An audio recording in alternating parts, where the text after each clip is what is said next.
Over here. And I know you're a pro at this. So. Where do you work from? Pre-med. I'm so fairly new, so I'm But they are used to this new hire stuff, but Oh, yeah.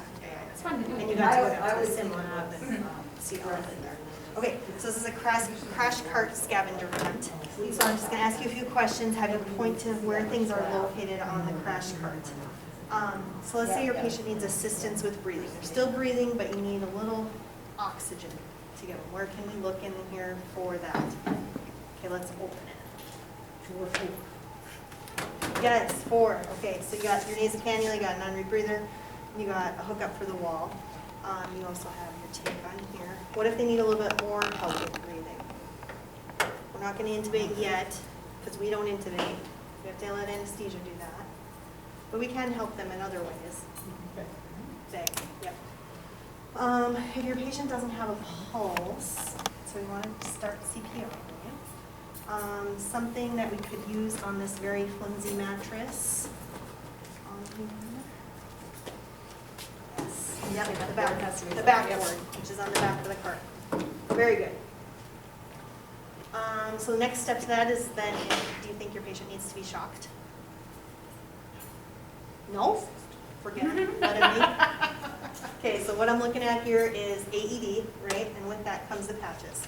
The patches should be on the top of your cart, ready to go. And by that I mean they're already hooked up. A little over a year, almost 2 years ago, we got the Zols with these new patches. And I just wanted to point out to you, Linda, I know you really know this well, but that we do AP placement, one on the front, one on the back. This one on the front is a little bit deceiving. You got this hockey puck, which is going to go right in the center of the chest, right where you'd place your hand. We're not going to put this triangle up on the heart. We're going to put this puck on the middle of the chest. And then it's going to give feedback to the defibrillator and tell us then how well we're doing chest compressions, just like on RQI. Push harder, push faster, slow down, those types of things. Okay, what if you want to start an IV? Where would that stuff be located? Drawer 3? Yep. Okay, so you have IV supplies in here, but you need a flush. That would be in a different drawer. It's in 1 or 2.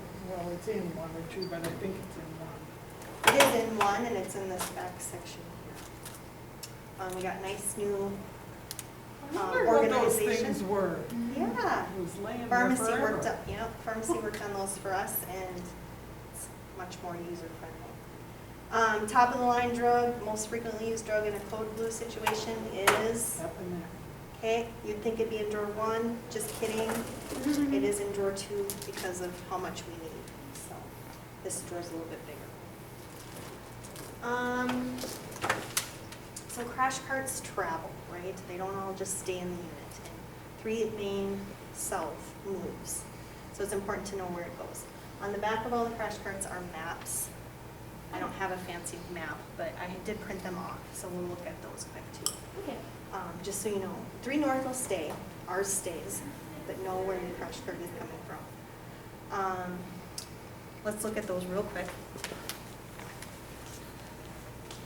So after hours for you, 3 south, and this is typically the charge nurse directing somebody to bring a crash cart, takes the whole 3rd floor, other than north side, ICU, and dialysis. During the day, bear with me while I flip all these over and try to find it.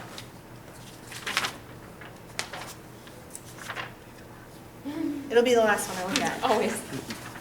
No, that's not it. I think they might have printed wrong. Well, during the day, you have all those same things except for cardiology takes everything after pulmonary clinic. Each one's got 2 sides. Is it on the back? Yeah, yep. Hmm. So you just go to the end of pulmonary clinic during the day. Okay. 3 South has its own Lucas. Mhm. 3 North does not. ICU kind of knows in their heads who has Lucases and who doesn't. Those who don't, when the code is called, they are bringing the Lucas. Okay. So that's this next part. The Lucas will come on the crash cart like this, or if ICU is bringing it, it'll come in the backpack like this. Please feel free to open it and help us out with it. So you'll open it. The first thing we want is the back forward part. So Linda, if you want to grab that, we're actually going to put it on.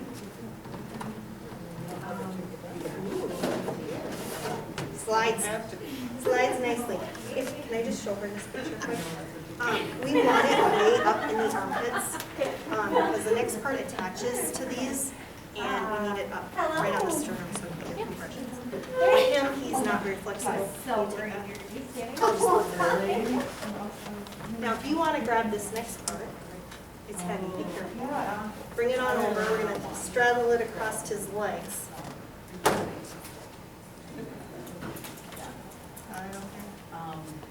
So just set it up. So now we're not going to interrupt compressions to put on the Lucas. We're going to do this on our 2-minute pulse checks when the nurses are checking his pulse, looking at his rhythm and doing that. So we want to be ready. We want to be efficient. We don't want compressions to stop for more than 10 seconds. So let's set that up right. Yep. And then let's turn it on. Because now somebody's still doing compressions, right? Manually. And you're just getting ready. It's easiest if you have one person on each side without breaking his arms. He gets a little handsy. We're going to set this in. And it's easier if one person clicks than with the other. I'll let you go first.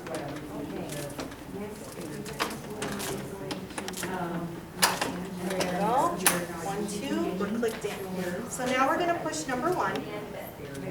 We're manually going to bring down the diaphragm with your hands so it's nice and flush with his chest there. Next, we're going to check for the xiphoid. Do you think it's good?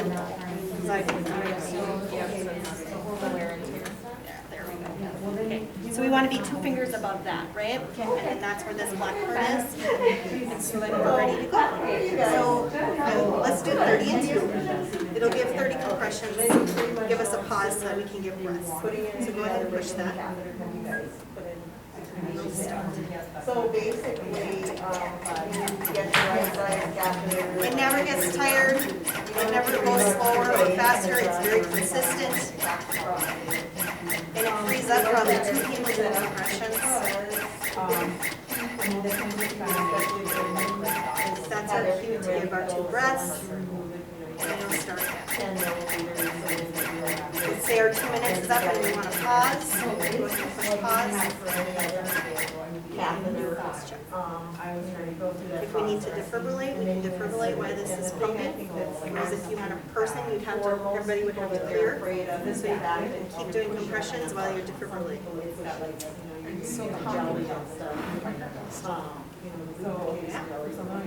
What happens? Jake describes it as a pop. I think it's. Are you asking me? All I remember is a pop. No, I just thought. For me, it's more of a, so you have this on, and all of a sudden you can feel it slide, you know. What should we do? And then you go in. Oh, you called out the hockey puck. Yep, so Gotcha. So we don't want the puck to be underneath it. Oh, sure. Because it's going to take up room and this is giving precise compressions. So it's perforated between the triangle and the puck. Regular And catheter. you want to remove that. So you get urine, you go another inch. Because you don't need the And feedback. you get urine, and you know you're in the right place, it's in place. I've always seen it used. Ever seen it like I never was barcode. I was like, you didn't take care of that. When you need your normal saline, I've got all the bags, the tubing. Yeah, yeah. The diaphragm here is a one-piece use, so that gets taken off and thrown away. There's a second one in the bag. The rest of it can get wiped down with a Santa cloth and stuck back in the backpack. And we're ready for the next use. Do all the other Lucases have extra batteries nearby? That's a good question. No, they're all in the ICU.